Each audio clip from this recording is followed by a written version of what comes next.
بسم اللہ الرحمن الرحیم. السلام علیکم. امید ہے سب لوگ خیریت سے ہوں گے. آج ہم نے جو ٹاپک اور جو موضوع سلیکٹ کیا ہے وہ کافی امپورٹنٹ ہے, نہ صرف یوتھ کے لیے بلکہ پوری انسانیت کے لیے. جو ہمارا ٹاپک ہے اس کا نام ہے the importance of books and libraries. یہ وقت کی سب سے اہم ضرورت ہے. آپ دیکھیں دنیا میں جو بھی قومیں کامیاب ہوئی ہیں ان کا سارا دار و مدار یا ان کا سارا فوکس ان کی ساری جنریشن کا, چاہے اس میں یوتھ ہو چاہے اس میں ینگسٹر ہوں, اس کے علاوہ جتنے بھی سٹیزنز ہیں نیچے سے لے کر اوپر یعنی کہ کتنی بھی ایج تک, وہ سارے بکس کو ترجیح دیتے ہیں. میرے سے اس بات میں میرے پاس ایک سینٹینس ذہن میں آ رہا ہے, the room without books is like a body without a civil.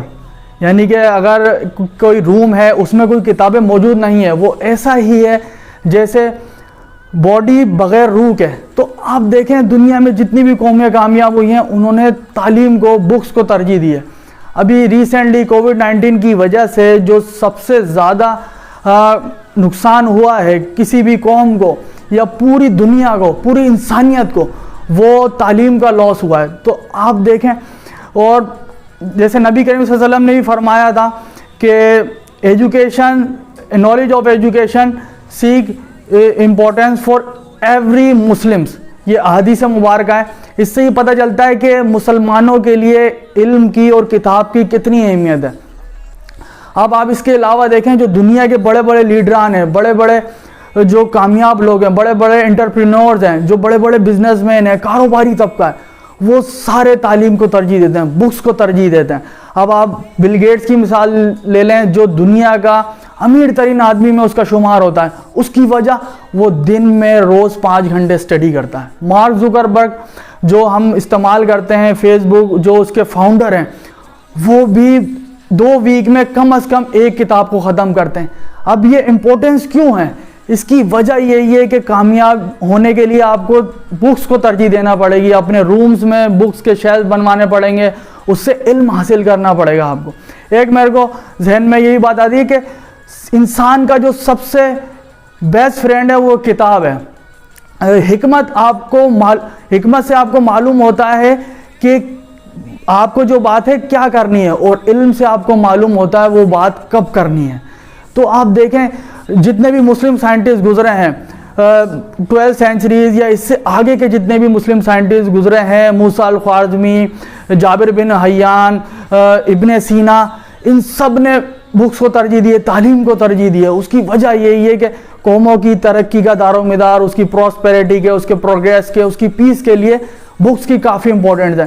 اب جتنے بھی مسلم سائنٹسٹ گزرے ہیں انہوں نے ایسٹرونومی پہ, زولوجی پہ, بوٹنی پہ, جیوگرافی پہ, جیولوجی پہ, سب پہ کتابیں لکھی ہیں, سب پہ کتابیں پڑھی ہیں.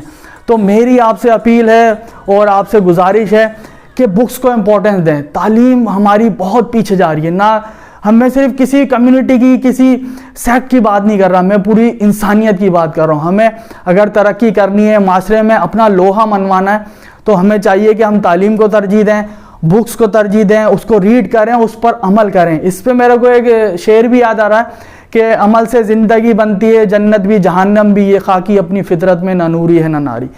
تو آپ نے بکس پڑھ کے اس پر عمل کرنا ہے, اور یقین جانیے آپ یہ عمل کر کے دیکھیے تو انشاءاللہ آپ کی پرسنالٹی میں, آپ کی تھنکنگ میں, آپ کی آئیڈیالوجی میں, آپ کے رہن سہن میں اور سوسائٹی میں کافی فرق آئے گا تعلیم سے. تو تعلیم کو ترجیح دینی ہے, بکس پڑھنی ہے. تو جو میں آیا تھا آپ کو یہ جو ٹاپک لے کے کافی امپورٹنٹ ہے. اور اس کے علاوہ لائبریریز کی امپورٹنس کیا ہے دنیا میں؟ ٹوٹل اگر ہم لائبریریز کی تعداد دیکھیں تو وہ 2,30,000 کے قریب ہے, اور صرف پاکستان میں ان میں سے 4,000 لائبریریز موجود ہیں. اور ان 4,000 لائبریریز میں آپ دیکھیں کتنے لوگ پریزنٹ ہوتے ہیں. اگر پریزنٹ ہوتے ہیں تو وہ غور و فکر نہیں کر پاتے, وہ تعلیم کو ترجیح نہیں دے پا رہے ہیں. ہم لائبریریز کی تعداد کم ہوتی جا رہی ہے, پھر جو پڑھنے کا شوق ہے وہ بھی کم ہوتا جا رہا ہے. اور ہماری جتنی بھی یوتھ ہے, پاکستان دنیا کا دوسرا سب سے بڑا ملک ہے جس کی پاپولیشن یوتھ پر مشتمل ہے. 60% لوگ جو 25 سے لے کے 35 تک کی ایج کے جو ہمارے ینگسٹر ہیں وہ ساری یوتھ ہے. وہ کس چیز کو فالو کر رہے ہیں؟ وہ ٹک ٹاک کو فالو کر رہے ہیں, وہ PUBG کو فالو کر رہے ہیں. اگر وہ صبح سو کر اٹھتے ہیں تو سب سے پہلے موبائل دیکھتے ہیں, جبکہ جب نبی کریم صلی اللہ علیہ وسلم پر وحی آئی یعنی کہ جو اسلام آیا اس کا بھی پہلا لفظ آپ دیکھ لیں قرآن کا سورہ الگ کی آیت اقرا بسم ربک الذی خلق، پڑھ اپنے رب کے نام سے جس نے تجھے پیدا کیا. تو یہ ساری چیزیں، یہ سارے ایویڈنس آپ کو تعلیم کے بکس کی ترجیح دے رہی ہیں. قرآن پاک ایک مکمل ضابطہ اخلاق کی کتاب ہے، پوری انسانیت کا اس میں جڑا ہوا ہے. آپ چاہے کرسچن کو لے لیں، یہودیوں کو لے لیں، ہندوؤں کو لے لیں، مسلمانوں کو لے لیں، قرآن پاک میں انسانیت کی بات کی ہے. اگر آپ نے پڑھنی ہے قرآن پاک ہے، دیگر کتابیں ہیں، اسلام سے ہیں، دیگر سبجیکٹ سے ریلیٹڈ کتابیں ہیں، تو میرا آپ سے ایک اپیل ہے جاتے جاتے کہ آپ نے کتابیں پڑھنی ہے، تعلیم کو ترجیح دینی ہے. تو انشاءاللہ یہ میرا جو انیشیٹو ہے تو ہم چاہ رہے ہیں کہ آپ کو اس طرف لائیں. تو آخر میں